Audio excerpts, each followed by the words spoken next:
தேவனுடைய நாமம் மகிமைப்படுவதாக. சங்கீதம் 25ஆம் அதிகாரம் 5ஆம் வசனம். உம்முடைய சத்தியத்திலே என்னை நடத்தி என்னை போதித்தருளும். நீரே என் இரட்சிப்பின் தேவன், உம்மை நோக்கி நாள் முழுதும் காத்திருக்கிறேன்.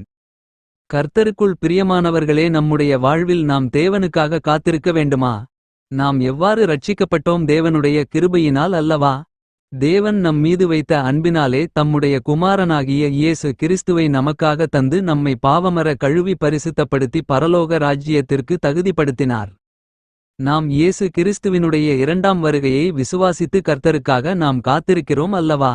அவர் நம்மை பரிசுத்தவான்களாக அழைத்துச் செல்லத் தக்கதாக நாம் அவருடைய வார்த்தையை கேட்டு அவருடைய வார்த்தைக்கு கீழ்ப்படிந்து அவருடைய கற்பனைகளையும் பிரமாணங்களையும் கைக்கொண்டு பரிசுத்த ஆவியினால் நடத்தப்படும் பிள்ளைகளாக இருக்கும் பொழுது, தேவன் தம்முடைய ஆலோசனைகளையும் பாதைகளையும் நமக்கு போதித்து நம்முடைய வாழ்வை அவர் நடத்துவார். தேவ சித்தம் செய்யும் பிள்ளைகளாக நாம் காண தேவன் நம்மை தெரிந்து கொண்டார், அழைத்தும் இருக்கிறார். அவருடைய ஆலோசனை கேட்டு நம் இரட்சிப்பின் தேவனின் வார்த்தைகளுக்கு செவிக் கொடுப்போம். அவர் நம்மை காத்து வழி நடத்துவார். அவருடைய சத்திய பாதையில் நம்மை போதித்து வழிநடத்தும் தேவனாக இருக்கிறாரே. நாம் நம்மை அவரிடம் அர்ப்பணிப்போம். ஆமென்.